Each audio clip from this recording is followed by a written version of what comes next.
先日行われたバイデン VS トランプの討論会で、バイデンさんの老化人口がひどく、終始トランプに罵倒されていてかわいそうだけど、面白い勝つ討論会でした。トランプ勝ちますかね。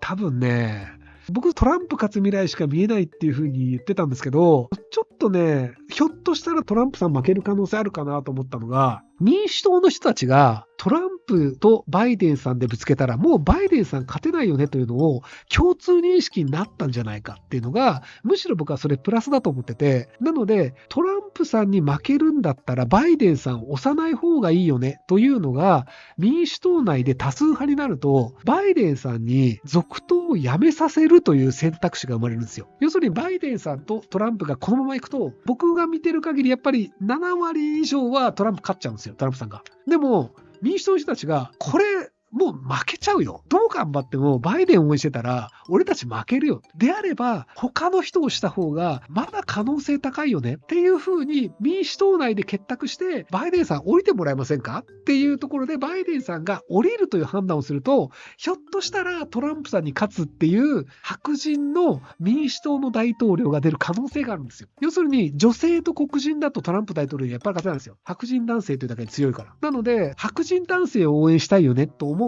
アメリカの白人男性って圧倒的に多いんですよ。で、トランプとバイデンだったらトランプの方がいいよね。でもそこで若くて不倫もしてなくてトラブルも起こしてなくて刑事裁判にもかかってなくて、でそれなりに政治的実績がある民主党の人が出てきたら、まあこの人でもいいよねっていう形で勝つ可能性があるので、まだそっちの方が未知数なんですよ。要はトランプさんとバイデンさんだともう大体みんな心の中決めてるんですよ。誰に投票するか。でもトランプバイデンじゃなくてトランプ VS 誰かだとそっちは未知数なので、ひょっとしたらこっちにだったら何か伸びるかもしれない、できることがあるかもしれない、この人だったらこういう形でいけるかもしれないみたいな、7-3でトランプ勝つよねと言ってる僕も未知数だとすると、それの人がどう動くかわからないし、どう立ち回るかもわかんないので、ひょっとしたらトランプさんの勝率は下がるんじゃないかっていう、そういう期待感があるんですよ。例えばウクライナの大統領が元役者です。政治経験ありません。昔は大統領役でドラマで超成功したことがあります。いやいや、そんなやつがうまくいくわけないじゃんって多分世界中の人が思ってたと思うんですよ。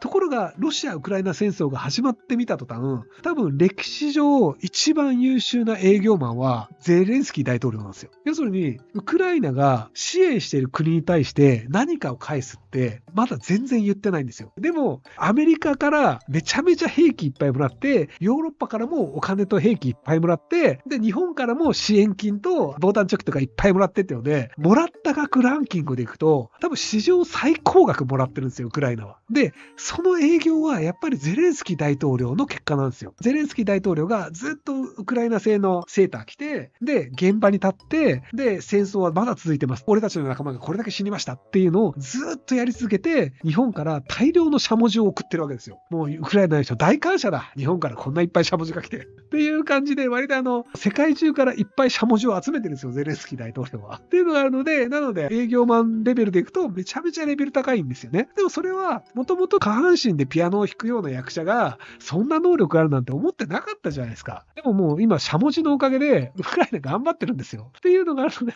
ピアノ消毒してるのかどうか知らんけど、未知数な人っていうのが増えると結果が読めなくなるっていうのがあったりするので、なので民主党が全然別な人を当てるっていうパターンでいくと、結構まだ未知数の部分あるんじゃないかなというふうに思ってます。皆さんも家に強盗が来たときはしゃもじを持ってるといいんじゃないかなと思いますけど、しゃもじ大事だよねってね。兵力さん4年前に2024年のアメリカ大統領選挙にバイデンさんもトランプさんも出馬しませんと言ってましたが、あの時の読みと状況の違いを教えてください。そんなこと言ってたんだ。なんでだろう。なんでそう言ってたかをなんかちょっと教えてもらえませんか。多分僕なりに何らかしらの理由があって言ってると思うので、その答えを知りたい。あの当時でいくとトランプさんの選挙が始まっていて、有罪判決を受けて刑務所に行く、もしくは財産の差し押さえになるっていうので、それどころじゃないよねっていうので多分出れないっていうパターンじゃないかなと思ってたんですよね。弾劾はされませんでしたっていうのと、あとニューヨーク州でやってる刑事裁判の方は未だにやってる最中なので結論出てません。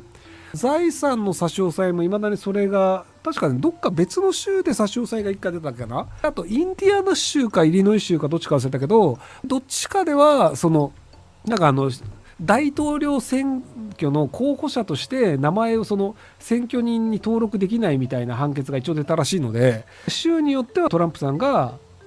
年齢的にしちゃうか、それはバイデンさんそうですね、80超えるからもうダメだろうっていうので、僕トランプさんも多分その一回刑務所入ったら人って折れちゃうので折れるんじゃないかと思ったんですけど、トランプさん全然折れないっすね心が折れないっていうところで言ったらちょっとトランプさんは予想を超えましたね。刑務所入ってないんでまだ折れてないかもしれないですけど、でバイデンさんはまあ年齢なので僕は勝てないと思ってるので、なので降りた方がいいんじゃないかなっていう風に民主党の中で割と話が広がって、やっぱりバイデンさん以外の方がトランプさんもしくは共和党に勝てるよねっていう流れになるかと思いきや、民主党の中でバイデンさん以外の強い人が出てこないっていうので、結果としてバイデンさんが身を引くこともなく出ちゃうっていうので、そういうので僕の予想が外れた感じじゃないでしょうか。米国の大統領選で疑問なんですが、アメリカ人はなんでトランプさんやバイデンさんみたいな高齢者に熱狂してるんですか。若い候補に立ってもらいたいとかないんでしょうか。でも日本の方が国会議員の高齢者率高いですよ米国の問題ではなくて、割と日本の方がもっとその問題大きいんですけど、それはさておき、なぜ大統領選に年を取った人が出るのかっていうのって、知名度と年齢は比例するんですよ。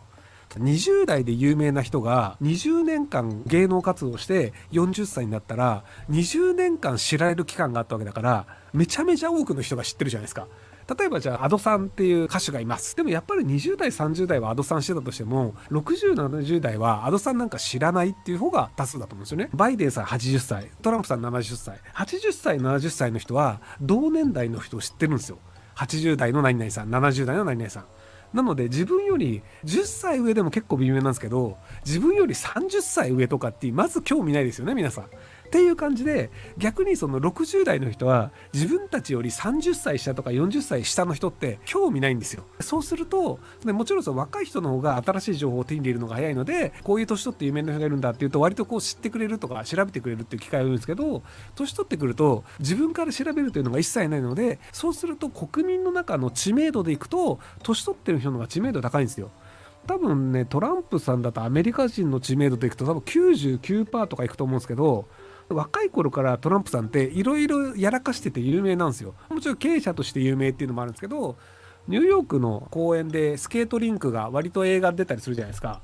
昔の映画とかでニューヨークのセントラルパークにある池がスケート場になっていて、そこがなんか映画の中で出たりとかなんですけど、あれを復活させたのってトランプさんだったりするんですよ。これ復活させた方がいいよねって言ってお金もらって復活させて、そこの復活させやったんだけど、そこら辺の運営のお金がどうなってんの微妙みたいなので最近攻撃はされてるんですけど、ホームアローンにも出てましたねっていう感じで、ニューヨークのあの映像のあのスケートリンクはトランプさんが作ったんだよねっていうのは割と覚えてる人も結構いるんですよ。昔から結構いろいろやっているので、経営者だったりそれなりにタレントさんとして有名っていうのなかったんですけど、10年前ぐらいからアプレンティスっていうリアリティショーって言われる芸能人の人たちがお互いに競い合って一人ずつ脱落していく、それの司会をトランプさんがやるっていうテレビ番組があったんですよ。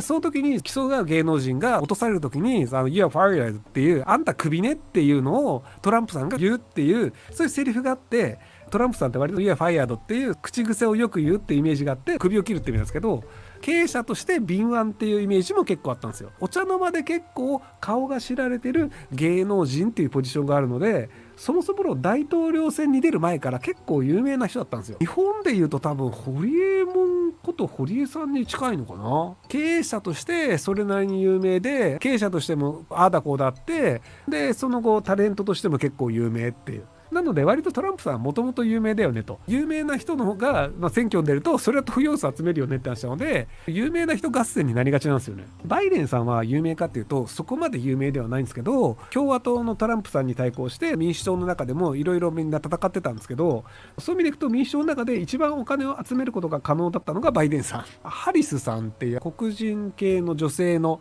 政治家の人がいたんですけど、今副大統領かな。彼女の場合も知名度と実績で言えば彼女の方が上なんじゃないかって言われてたんですけど、お金を集める能力っていうのがそこまで高くなくて、お金はやっぱりバイデンさんの方が集める能力が高かったので、結果としてそのバイデンさんが大統領選出ますよって時にカマラ・ハリスさんが応援しますよっていう形で折れたっていうところがあったりするので、お金を集める能力があるかどうかっていうのも結構重要だったりするんですよね。お金を集める能力は何かっていうと、お金持ちと友達になってお金持ちの人たちが喜ぶ法案を通す能力だったりするんですけど、バイデンさんはそういう意味でいくとお金持ちの人たちから結構お金がもらえたっていうのもあって、そこら辺が勝てたっていうのあるんじゃないかなと思うんですけど、僕はバイデンさんは降りた方がいいんじゃないかなと思ってるんですけどね。トランプさんは良くないよねって言ってるアメリカ人の人は結構多いんですけど、だからといってバイデンもひどいよねっていう風に考えられてしまうんですよ。でそれやっぱ高齢だからというのもあって、日本だと80代の政治家っていうのいっぱいあるんですけど、認知症ではないと思うんですけど、認知症と思われるような発言ミスがあったりとか、歩いてる最中に階段で足外しちゃうだったりとかっていうので、やっぱりこの人ちょっと頼りないよねっていうシーンがあるっちゃあるんですよ。なのであれがバイデンさんじゃなくて、例えばオバマ大統領みたいな割と若い人が俺政治家やるっすって言って民主党から出るって言うんだったら、民主党の票はもうちょっと増えたと思うんですけど、バイデンだったらまだトランプの方がマシかもね、トランプもいろいろひどいけどっていう、どっちがひどいか合戦にしちゃうっていうのもちょっとどうなのかなと思う今日この頃です。はい。とはいえなんか残念ながらトランプ大統領が勝つんじゃないかなと思ってますけども、ひろきさんこんばんは。バイデンさんは意外とやり手だと思っています。トランプ氏と子供たちを詐欺の疑いで提訴してみたり、ロシアを炙り立てたり、韓国に空母ロナルド・レーガンを配置して北を炙ったり、中華にも台湾を攻撃したらアメリカ軍が防衛すると発言してみたいなど、戦争を炙り立てるようなパフォーマンスは自分の選挙だけのためでしょうか。最悪日本が戦争に巻き込まれる可能性はひろきさんの考えを教えてください。僕はその台湾にペロシさんが行ったりっていう中国を刺激したのは、バイデンさんが完全な選挙対策のためにやってると思ってるんですよね。なのであれで本当に台湾と中国が揉めて人が死んだ時は、選挙で勝つためにバイデンさんがやったよねっていうふうに僕は見なします。ただ選挙で勝つということが、バイデン政権が選挙で勝つことが共和党とトランプ的な人たちが増えるよりも世界